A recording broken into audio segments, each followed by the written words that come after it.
उपस्थित हमारे परम सम्मानित विधायक श्री राम गोपाल सैनी बिजनौर नूरपुर और दूसरे सम्मानित विधायक डॉक्टर मुकेश वर्मा जी सिकोहाबाद फिरोजाबाद, हमारे बीच उपस्थित हमारे परम सम्मानित कार्यक्रम का संचालन कर रहे डॉक्टर ब्रजभूषण चौहान जी और कार्यक्रम के संयोजक बहुत ही कर्मठ साथी भाई रमेश सैनी और ओके शाही जी, हमारे बीच उपस्थित राजस्थान से चलकर क्या है हमारे युवा की टीम शैलेंद्र जी, श्याम सुंदर जी, अंजलि सैनी जी, यहाँ पर उपस्थित हमारे बहुत ही कर्मठ साथी भाई जसवंत सिंह कुशवाहा जी, श्यामलाल सैनी जी, डॉक्टर राजकुमार सैनी जी, गोमती देवी जी, जागेश्वर यादव जी, भाई ब्रजमोहन सैनी जी,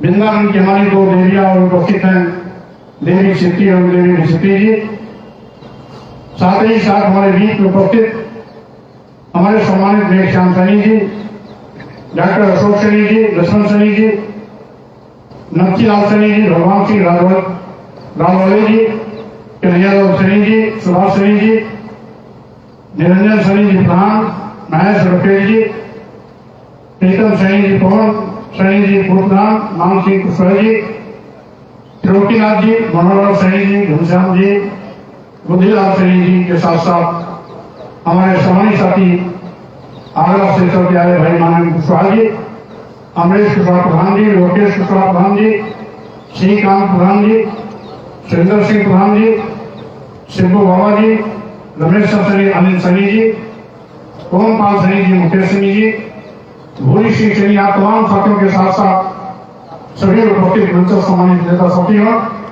और साथ ही साथ हमारे बीच में उपस्थित सभी सम्मानित नौजवान साथियों, भाइयों, बहनों एवं मीडिया के साथी,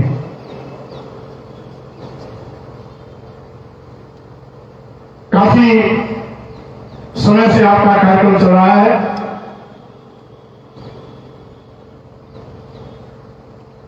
बहुत ही गंभीरता के साथ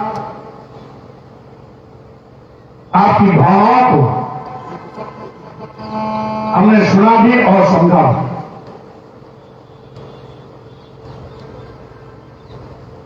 साथियों, इतिहास इस बात का गवाह है कि हमारा अतीत बहुत ही गौरवशाली रहा। आप जानते हैं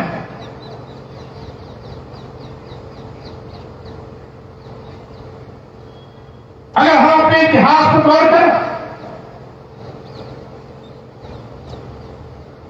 और बहुतों को ये जानकारी भी है कि पूरे विश्व में मानवता का संदेश देने वाले हम भगवान बुद्ध की संतानें।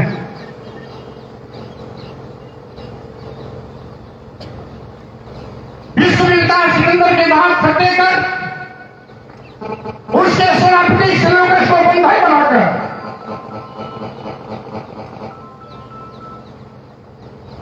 पूरी सेना को अपने कब्जे में लेकर अपनी तलवार का लोहा बनाने वाले मौर्य साम्राज्य के स्थापना करने वाले हम चंद्रगुप्त मौर्य की संतान है। इतिहास इस बात का गवाह, इतिहास इस बात का भी गवाह है कि शासक महान कहे जाने का गौरव प्राप्त करने वाले प्रियदर्शी सम्राट अशोक की हम संतान है। यही नहीं, हमारे तीर इतिहास के तहत लाइएगा तो महाराज सूरसेन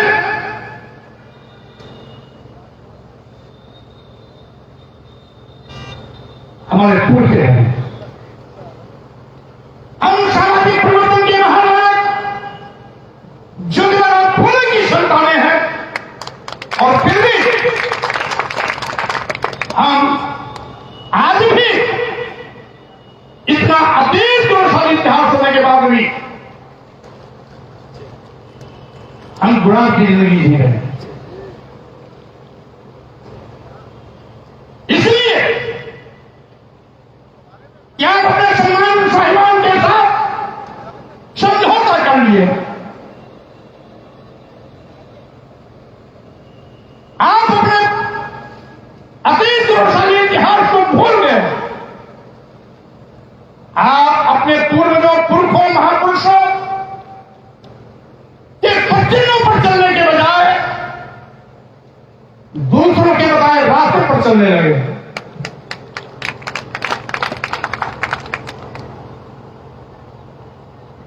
और साथियों, आप तो योगी राज कृष्ण की धरती के हैं।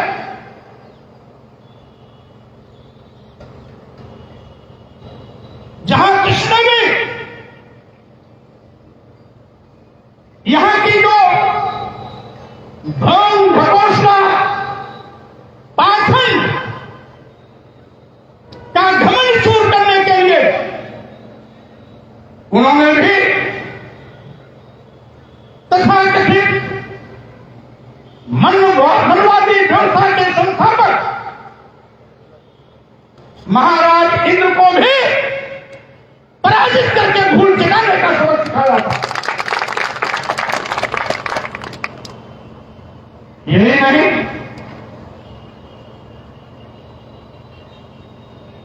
जिसके पुरखे विश्व नेता सिकंदर को परास्त कर चुके हो, उनकी संतानें आज दूसरे के चेहरों को देखकर मुहताज जिंदगी जी रही है। आखिर ऐसा क्यों? कौन कहेगा क्या 12 हो 14 हो?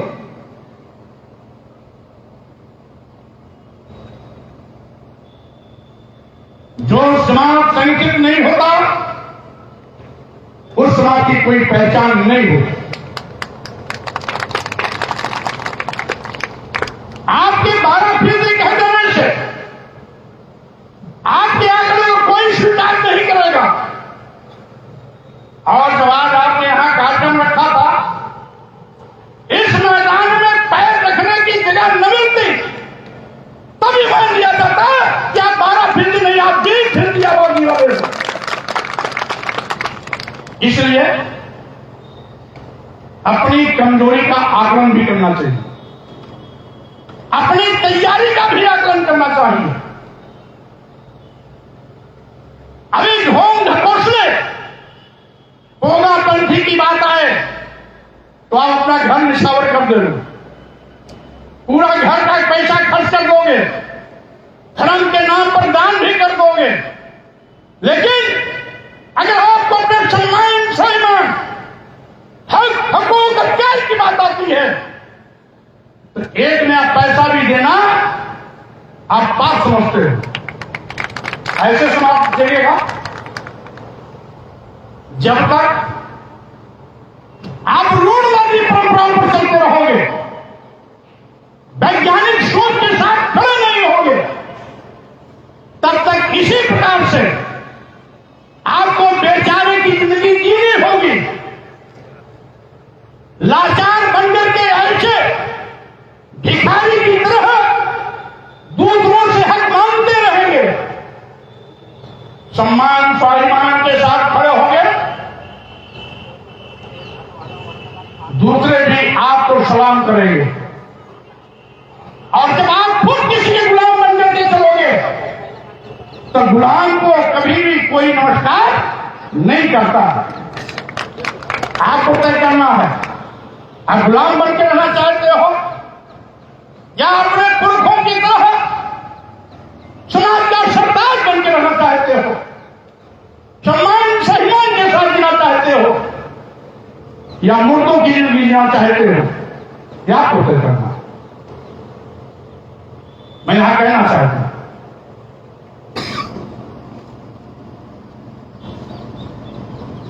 ये आप मथुरा में है, ये तो सभी जानते हैं कृषि की भूमि रही, लेकिन उसके साथ साथ ये बुद्ध की भूमि भी रही है, शायद आप लोग भी नहीं जानते हैं। आपका जो यहां पर संग्रहालय है, उस संग्रहालय में जाके देखिएगा तो 2000 साल पुरानी भगवान बुद्ध की मूर्ति उसमें सुरक्षित रखी गई। यही पर जमुना के किनारे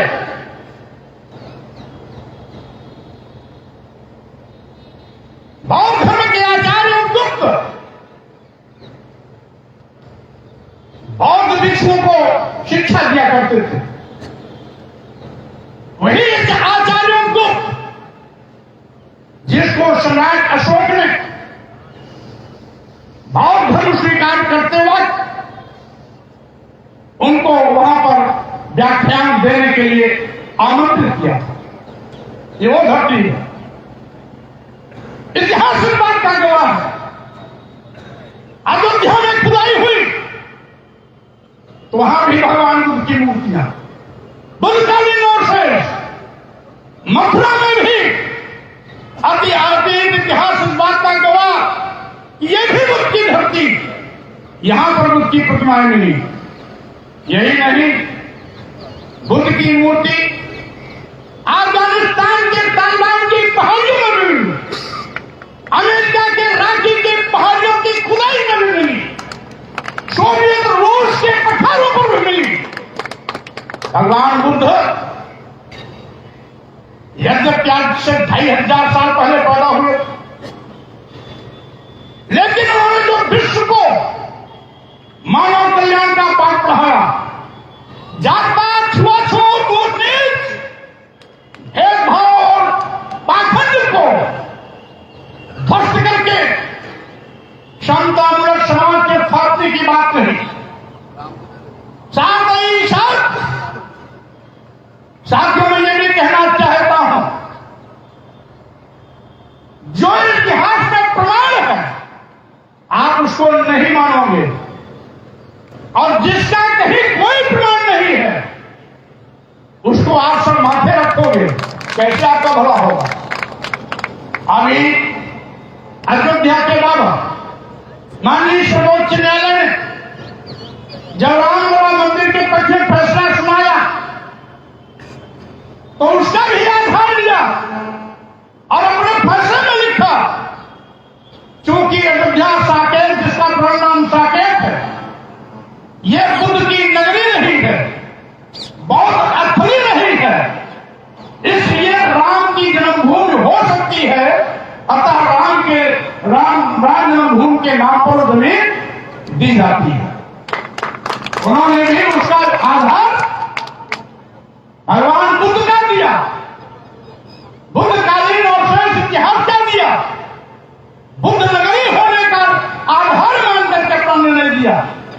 कहां रहते हो, कहां पढ़ते हो, केवल हवा में तैरने से बात नहीं बनने वाली। जिस व्यवस्था के खिलाफ आप आवाज बुलंद कर रहे हो, हजारों साल से उनकी जड़ें जमीन के अंदर बड़ी गहराई तक जमी हुई है। आज अभी हमारे नौजवान राजस्थान में 12% समाज के आरक्षण की बात कर रहे हैं। वहां पर बात जायज हो सकती है, क्योंकि अभी वहां पर एक समाज को 12% का लगभग आरक्षण दिया गया। हम सोचते हैं 27% आरक्षण की सुविधा किसी जातियों को तो हर जगह दिए जाने का प्रावधान है, लेकिन जब से वर्तमान में केंद्र और प्रदेश में भाजपा की सरकार आई है, तब से संविधान पर भी खतरा है, आरक्षण पर भी खतरा। आपको मालूम हो 69,000 शिक्षकों की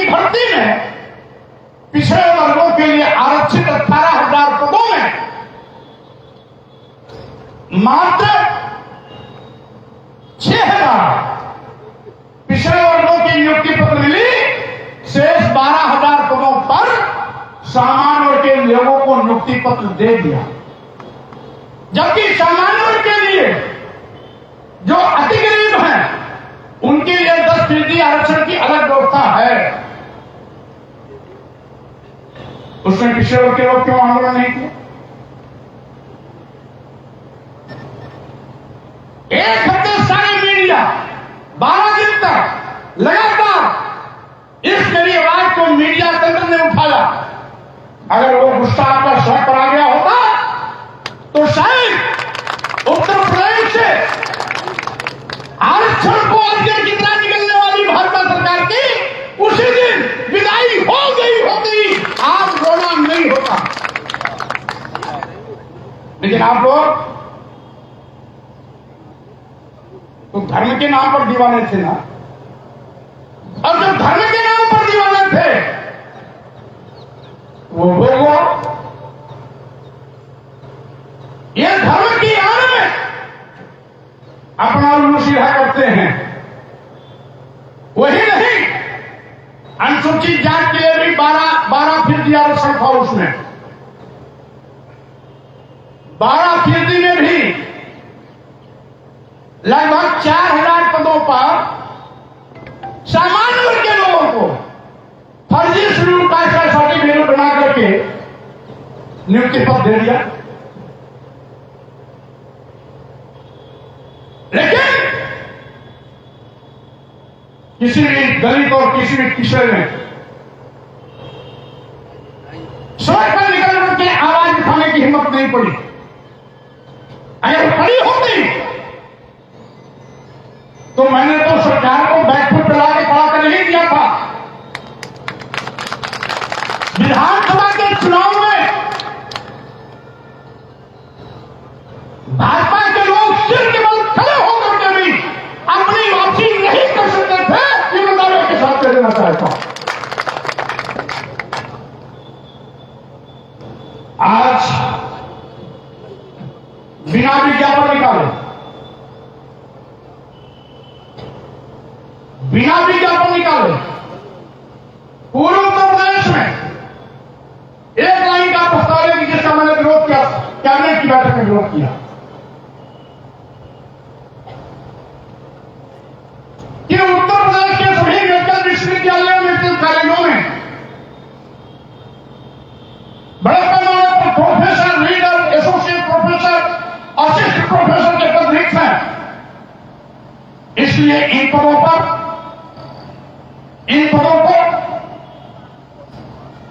सामान्य वर्ग से भर दिया जाए, क्योंकि अनुसूचित जाति, अनुसूचित जनजाति और पिछड़े वर्ग के अभ्यर्थी उपलब्ध नहीं। मैंने सवाल किया, आपने पहले कैसे मान लिया कि अनुसूचित जाति, जनजाति और पिछड़े वर्ग के अभ्यर्थी उपलब्ध नहीं है? बहुत से MS, MD डॉक्टर कह रहे हैं। तो मैंने उससे पूछा कि कितनी बार आपने विज्ञापन निकाला? 1 बार, 2 बार, 3 बार। अंत में उत्तर आया कि 1 बार भी नहीं। हमने कहा बिना विज्ञापन निकाले कैसे आपने ये मान लिया कि अनुसूचित जाति, अनुसूचित जनजाति और पिछड़ा वर्ग के अभ्यर्थी उपलब्ध नहीं?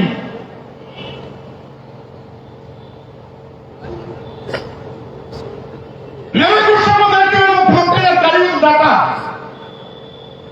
लेकिन चोट मुझसे भाई मुख्यमंत्री ने उस प्रस्ताव को रोका नहीं।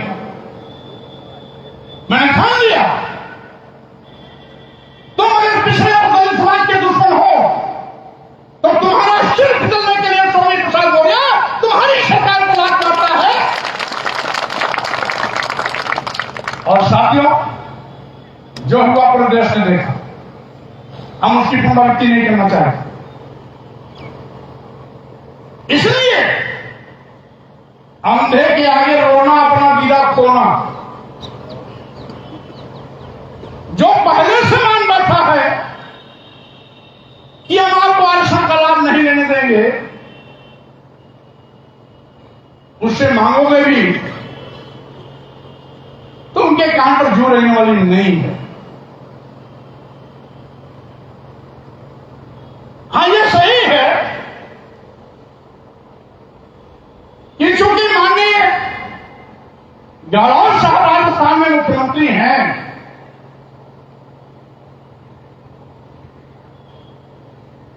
तो अगर उनका दिल पसीजेगा तो राजस्थान में उस लाभ को प्रदेश स्तर के लिए वो दे सकते हैं, लेकिन दिल पसीजता कि नहीं पसीजता है ये भी देखना। बात हिम्मत और हौसले की होती है। और साथियों,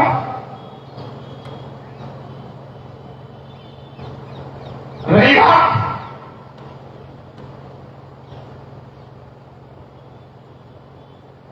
आप तो भगवान बुद्ध की संतान हो, और भगवान बुद्ध जिनका धम्म आज भी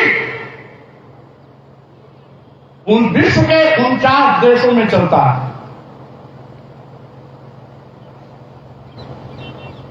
विश्व की तकनीक में नंबर 1 जापान का भी बौद्ध राष्ट्र धर्म बौद्ध धर्म है।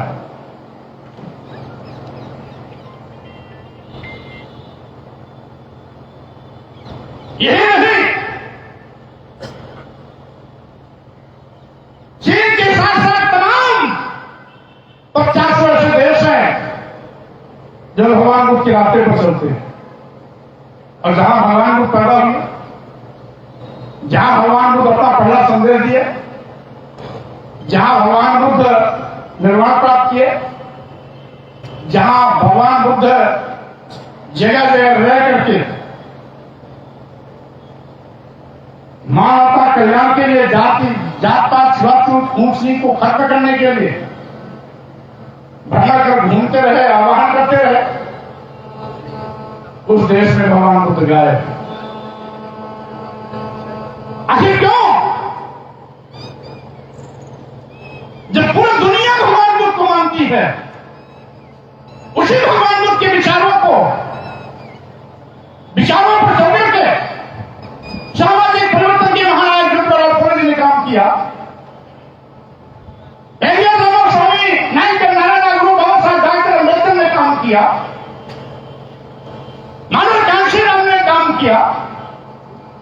आज भी बहुत ज्यादा सामाजिक परिवर्तन के पेशेवर नेता लोग आज भी भगवान बुद्ध के उसी विचारों पर चल करके समता समाज के स्थापना करने का काम कर रहे हैं। तो केवल ज्योतिबा फुले अमर रहे, सावित्रीबाई फुले अमर रहे, बाबा साहब डॉक्टर अम्बेडकर फुले अमर रहे, ऐसे बात नहीं चलेगी। उस बात को अमल करना पड़ेगा, और अमल करने की शुरुआत आपको अपने घर से करनी पड़ेगी। ये फार्मूला नहीं चलेगा कि सरदार भगत सिंह पैदा हो, अशफाकुल्लाह खां पैदा हो, चंद्रशेखर आजाद पैदा हो, लेकिन मेरे घर में नहीं, पड़ोसी घर में पैदा हो। ऐसे बात करती है। अगर पैदा हो, अगर सरदार भगत सिंह पैदा हो, तो सबसे पहले हमारे घर में पैदा हो। जब ये भावना रहेगी तब जाके परिवर्तन की बात आगे बढ़ेगी। दूसरा कुर्बान हो, दूसरा शहीद हो, आप दूर बैठ करके तमाशा देखते रहो, नहीं, आप खुद उसकी अगुवाई करो। और ये भी बात सही मैं पूछता हूं,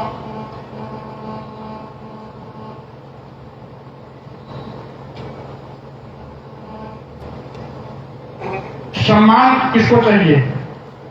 इसमें कौन लोग हैं जो सम्मान चाहते हैं, जो सम्मान पाना चाहते हैं? पहले वहां सम्मान पाना चाहते हैं, ठीक है। तो सम्मान पाने के लिए आपको भगवान बुद्ध के रास्ते पर चलना होगा। ये जो व्यवस्था है यहां पर जात पात छुआछूत ऊंच नीच का, यही हिंदू धर्म की संस्कृति है। हम क्या हिंदू इसलिए है कि लोग हमको नीच कहें? क्या हिंदू हम इसलिए हैं कि लोग हमको शूद्र कहें? क्या हिंदू हम इसलिए हैं कि मेरे साथ जानवर से बदतर सलूक किया जाए? क्या हिंदू हम इसलिए हैं कि हमारे हक पर डकैती डाली जाए? क्या हम हिंदू इसलिए हैं कि हमारे आरक्षण को खत्म किया जाए? क्या हम हिंदू इसलिए हैं कि हम आपका जिंदाबाद बोलते रहे और आपके पैरों तले हम कुचले जाए? अगर यही धर्म है, यही हमारा धर्म है, जिसमें हमको इंसान नहीं समझा जाता, जिसमें हमारे साथ जानवर से बदतर सलूक किया जाता है, जहां पर हमें बराबरी और समता का सम्मान नहीं मिलता है, अगर यही धर्म है कि हम पैदाशी नीच हैं, पैदाशी शूद्र हैं, तो ऐसे धर्म को लात मार करके अपनी लाइन छाटनी पड़ेगी, तब जाकर के अपना सम्मान लगेगा।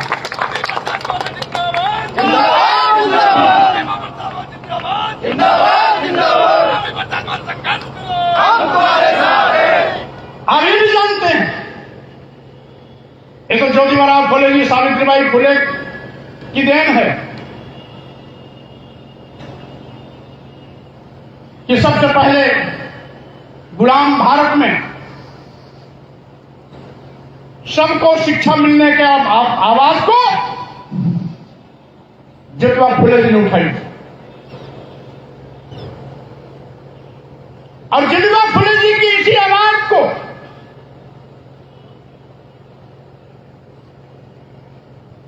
जब ब्रिटिश पार्लियामेंट में पहुंची तो वहां से फरमान जारी हुआ यहां के वायसराय को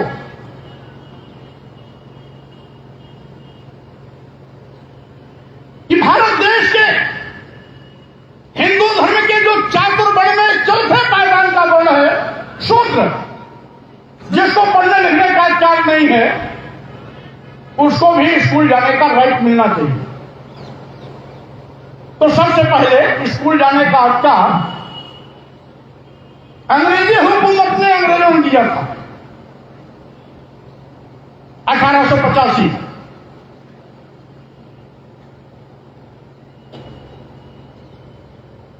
सॉरी 1785। उसके बाद पहली बार दलित समाज को कुर्सी पर बैठने का अधिकार भी अंग्रेजों ने दिया था। अंग्रेजों के इसी छूट के बाद ज्योतिबा फुले जी ने लड़कियों को पढ़ने के लिए पहला स्कूल 1848 पूना में बनवाया था। पहला स्कूल। हम पढ़ते क्या है? शिक्षा की देवी सरस्वती, और जो सही मायने में शिक्षा की देवी है सावित्रीबाई फुले, उसका नाम कोई नहीं लेता है। हम भी वही माला जपते हैं जो पढ़ाते हैं। क्यों नहीं जपते हो भाई?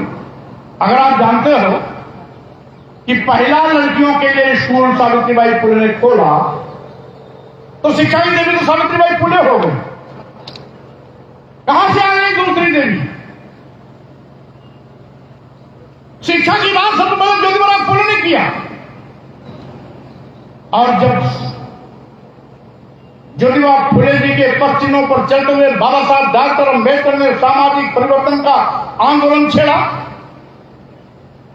इत्तेफाक से देश को आजादी मिली, बाबा साहब डॉक्टर अम्बेडकर को देश का कानून मंत्री बनने का मौका मिला। अब कानून मंत्री बनने के पहले संविधान निर्माती समिति में उनको जिम्मेदारी मिली, तो बाबा साहब डॉक्टर अम्बेडकर ने संविधान लिखते वक्त ज्योतिबा फुले जी की उस मूल बात को कि सबको शिक्षा का हक मिलना चाहिए, उन्होंने अपने संविधान के माध्यम से शिक्षा को मौलिक अधिकार के रूप में दे दिया। तो आपको अगर जिंदाबाद लगाना है, किसी महापुरुष को अमर रहे अगर नारा लगाना है, तो उसमें तो ज्योतिबा फुले जी, सावित्रीबाई फुले जी और डॉक्टर अम्बेडकर जी आते हैं। इनका नारा तो आप नहीं लगाते। नारा किसका लगाओगे? जो आपको नीच कहेगा, जो आपको शुद्ध बना करके सारे काम छीनेगा, जिन लोगों ने आपको पढ़ने लिखने से अभी तक हजारों साल तक रोक दिया था। नारी शूद्रो न विजेता, आज हमारी बेटियां जो पढ़ लिख के तैयार हो रही हैं, इस जितवाराव फुले, सावित्रीबाई फुले और बाबा साहब डॉक्टर अम्बेडकर की देन। आज हमारी यहां पर अभी एक अन्य लड़की थी, अपनी भावनाओं को व्यक्त कर रही थी। अगर स्कूल पढ़ने का अधिकार नहीं मिला होता कि आज जिसकी आवाज नहीं निकली होती। हमारी ये देवी चित्री बैठी हुई है, भले ब्राह्मण समाज में पैदा हुई हो, लेकिन अगर ज्योतिबा फुले, सावित्रीबाई फुले नहीं होता तो इनको भी पढ़ने लिखने का अधिकार नहीं होता। क्योंकि जो यहां की पौधाबंदी व्यवस्था थी, वो महिला किसी भी जाति बिरादरी की हो, उसको पढ़ने लिखने का अधिकार नहीं था। शूद्र चाहे पिछड़ा हो चाहे दलित हो, उसको भी पढ़ने लिखने का अधिकार नहीं था। और जिसने हजारों साल तक आपकी पढ़ाई लिखाई रोकी, आप उसका जिंदाबाद बोलोगे? तो अपना सर कटाने वाले का तो हाथ जिंदाबाद बोलते हो, ये आज तो मुबारक। लेकिन स्वामी प्रसाद मौर्य इसको करते ही बर्दाश्त नहीं करेंगे। जो आपके साथ अन्याय करता है, जनजातीय अत्याचार करता है, शोषण करता है, आपको नीच बना करके जानवर से बदतर जिंदगी जीने के मजबूर करता है, वो आपका हितैषी नहीं हो सकता, वो आपका दुश्मन नंबर 1। और यह दलित पिछड़े समाज के लोग इतने बड़े उल्लू के पट्टे हैं कि अपने दुश्मन का जिंदाबाद बोलते हैं। अब जब अपने दुश्मन का जिंदाबाद बोलोगे तो कल्याण कैसे हो?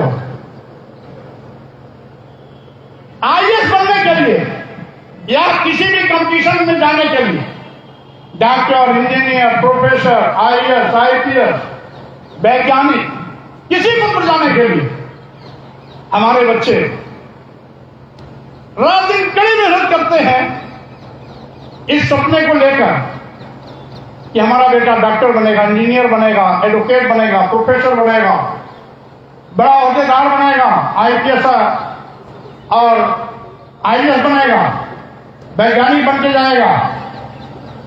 लेकिन ये जो मदारी की सरकार है,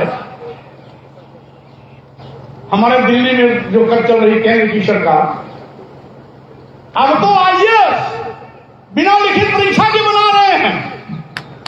जय हो मोदी जी। जब से प्रधानमंत्री बने 340 आईएएस केवल इंटरव्यू लेकर के अपने चहेतों को बैठा दिया।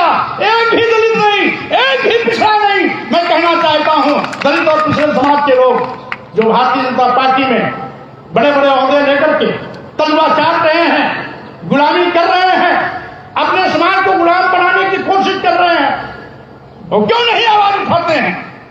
अगर उनके अंदर गरीबों का दर्द है, दलितों का दर्द है, पिछड़ों का दर्द है, तो क्यों नहीं संयुक्त रूप से जाकर के प्रधानमंत्री जी से अपनी आवाज उठाते हैं? नहीं उठाएंगे, क्योंकि गुलाम गुलाम होता है, गुलाम पीछे चल सकता है, गुलाम उनकी भाषा बोल सकता है, गुलाम जिंदाबाद बोल सकता है। गुलाम अपने सम्मान के लिए कभी ताल नहीं ठोक सकता। और साथियों, मैं अपने सामाजिक मंचों पर भी लाख लाख की भीड़ को संबोधित करता हूं। पूरे प्रदेश में सबसे गैर रोजगार कार्यक्रम आपके जिले मथुरा का है।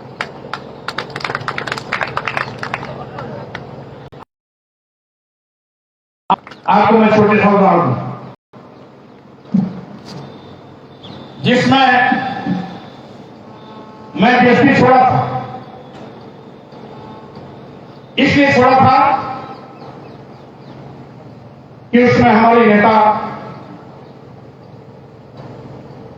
बाबा साहब डॉक्टर अम्बेडकर के मिशन अरमान और काशियां के सामाजिक परिवर्तन से हटकर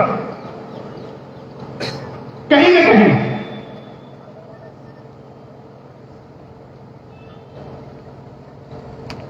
यथार्थवाद से समझौता कर लिया।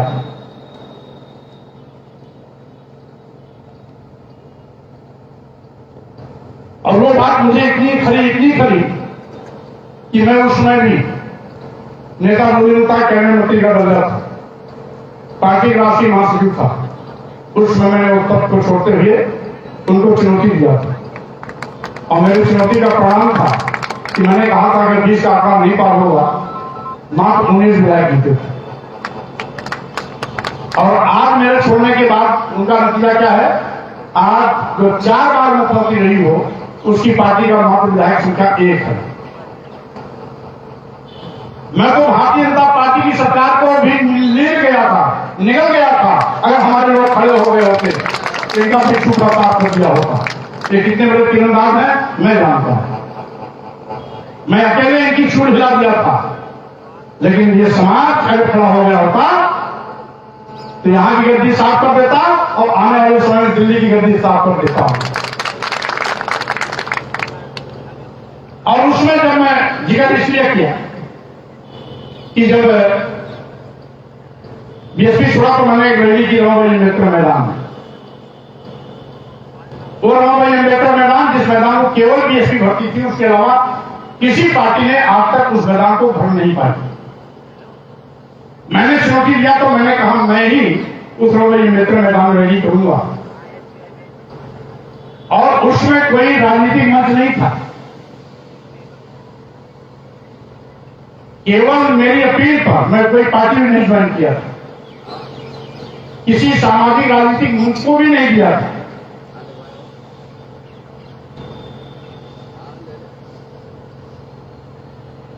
मैं लोकतांत्रिक बहुजन मंच बना करके इस नाम पर किया था। और जब उस मैदान को मैंने लगभग 6-7 लाख की भीड़ चिलसाती धूप में हुई तो सारे मीडिया के लोग जो कहते थे सात के मौर्य कुशवाहा सैनिक समाज की आबादी कोई 4% बराबर, कोई 5% बराबर, कोई 7% बराबर था, वही लिखने लगे कि इस समाज की आबादी पूरे उत्तर प्रदेश में 14% है। और कुछ पत्रिकाओं ने लिखा कि इनकी आबादी 20% है। मैं रमेश सैनी से बात ये कर रहा हूं कि वह भीड़ ने कहलवाया और देखा कि जब स्वामी प्रसाद मौर्य किसी राजनीतिक मंच से कार्यक्रम नहीं कर रहे हैं, अपने समाज का भी पैनल नहीं दिया और 6-7 लाख की भीड़ आ गई, तो स्वाभाविक रूप से ये जिस समाज से आते हैं उस समाज की बहुत बड़ी आबादी है, इसीलिए अपने अकेले बलबूते पर 6-7 लाख की भीड़ इन्होंने इस मैदान में कर दिया। तो भीड़ में बोलती है, जिस दिन भीड़ बोलने लगेगी उस दिन रमेश सैनी जी और हमारे डॉक्टर साहब चौहान जी को नहीं बोलना पड़ेगा। उस दिन मीडिया के लोग जबरदस्ती लिखने लगेंगे कि सैनी समाज की आबादी 12% है, 14%। इसलिए आपको मैं संदेश दिया था और मैं जानता भी था कि कोई नहीं आएगा मेरे वहां, मुझे जानता था, क्योंकि जानते हैं कि अगर स्वामी प्रसाद मौर्य रहेंगे तो हमारी खटिया खड़ी बिस्तरा गोल कर देंगे। इस डर के मारे में जहां रहता हूं वो लोग जाते नहीं।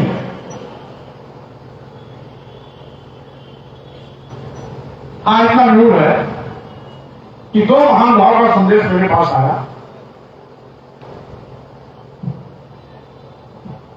एक हरियाणा के माननीय राजकुमार सैनी जी का, उन्होंने कहा भाई आज मैं भी मुकराने वाला था, लेकिन पार्टी की स्थापना दिवस कल मैंने मनाई और रात में बहुत तेज बुखार आ गया, मैं चलने के हालत में नहीं, इसलिए मैं आ नहीं पा रहा हूं। मेरी ओर से आप मेरी गैर हाजिरी के लिए लोगों को बता दीजिएगा कि मैं क्यों नहीं आ पा रहा हूं, तो गंभीर बुखार से पीड़ित। आयोजक मंडल के साथियों से आप इस बात को अनुरोध कर लीजिएगा जिससे कि उनको बुरा न लगे। दूसरा संदेश आया हमारे डॉक्टर धर्म सिंह सैनी जी का।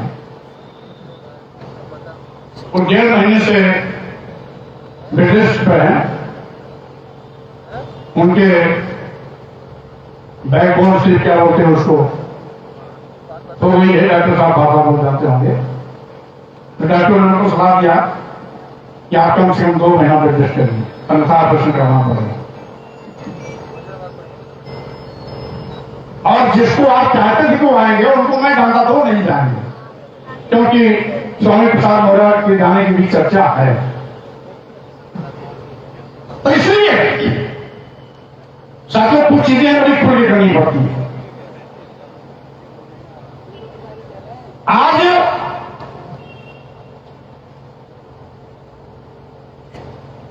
ये सरकारें जाति जनगणना क्यों नहीं माफ करा रही? क्योंकि इनके मन में पाप है। 1931 में जाति जनगणना हुई और 1931 की जाति जनगणना में न कोई चेतना थी, न जागरूकता थी, न ही पढ़ाई लिखाई थी, शिक्षा का अभाव भी था। तमाम जातियां अपनी जात बताती भी नहीं थी। सर्वे करने वाले आते थे तो उनको देख के भाग जाती थी। और उस हालत में भी 1931 की जनगणना के मुताबिक भी आबादी को पिछले वर्गों की 52% थी। आज जमा करके लगभग 56 या 60% हो गई होगी। इसी डर के मारे न पहले कांग्रेस जाति आधारित जनगणना कराई, एक बार कराई भी तो उसकी रिपोर्ट शामिल नहीं की, और न ही सबका साथ सबका विकास नारा देने वाली हमारे मोदी और योगी की सरकार का नारा दे। ये जानते हैं कि जिस दिन सबको मालूम हो जाएगा कि पिछड़े की आबादी 56% है, उस दिन पिछड़े वर्ग के लोग आवाज उठाएंगे कि वोट हमारा, रात तुम्हारा नहीं चलेगा, नहीं चलेगा, और ये कहकर के हमारी कुर्सी छीन लेंगे, हर जगह पर तख्त ताज पर कब्जा कर लेंगे। और इसीलिए वो आपका जाति आधारित जनगणना की मांग को बार बार रद्दी की टोकरी में डाल रहे हैं। लेकिन साथियों, ये लोकतंत्र, आवाज तो आपको इसलिए उठाना है कि आज नहीं तो कल परिस्थितियां लोगों को मजबूर करेगी इस मांग को मानने के लिए। आज तो केवल मांग उठ रही है, जब मांग को मनाने के लिए पूरे प्रदेश और देश की सड़कों पर लोग उमड़ पड़ेंगे, तब चाहे अनचाहे इनको कलम चलानी ही पड़ेगी, जाति आधारित जनगणना कराने की मांग को माननी पड़ेगी। और इसीलिए सोच रहे हैं कि जब तक इनको दबाया जा सके दबाओ। इसलिए साथियों,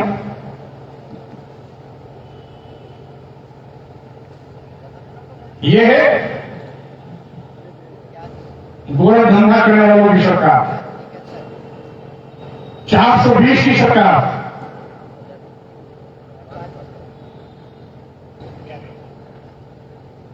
और झूठ के ठेकेदारों की सरकार।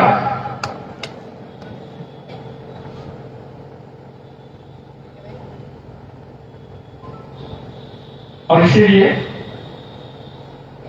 मैं आपको सावधान करना चाहता हूं।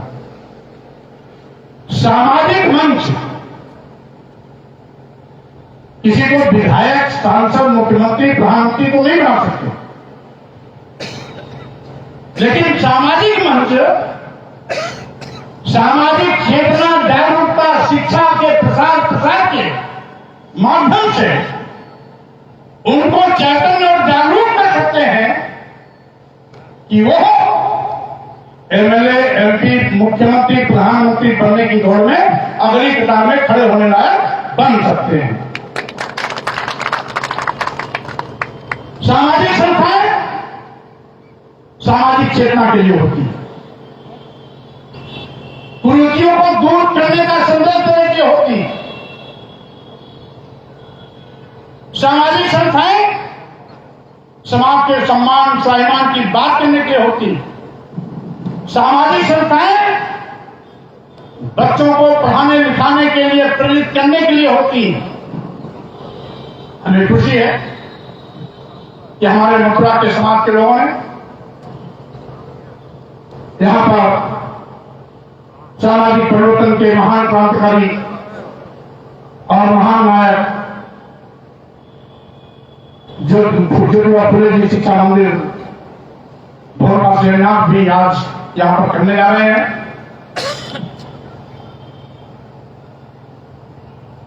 और साथ ही साथ अपने महापुरुषों के सम्मान में यह संस्था स्वाभाविक रूप से सामाजिक चेतना फैलाने में कामयाब होगी। इसके लिए मैं अपने समाज के सभी नेताओं को सामूहिक रूप से शुभकामना देता हूं, बधाई देता हूं, धन्यवाद देता हूं और साथ ही साथ ये भी अपील करता हूं कि साथियों, समझो अपना इतिहास, समझो अपने आप को, समझो सम्मान और स्वाभिमान को, समझो हक, हकूक और अधिकार को। जिन आप समझ जाओगे स्वाभाविक रूप से फिर आपका अतीत गौरवशाली इतिहास दोहराया जाएगा, क्योंकि अभी हमारे प्रोफेसर साहब ने एक कहावत कही थी कि इतिहास इतिहास को दोहराता है। इसलिए अंत में मैं पुनः अपनी शुभकामनाएं देता हूं, बधाई देता हूं और आगे जब कभी मैं मथुरा आऊं तो इस जो आज आपने कम भीड़ लाई है, उस दिन हमें आपके भीड़ की तारीफ करनी पड़े, इतनी तैयारी करके अगला कार्य करना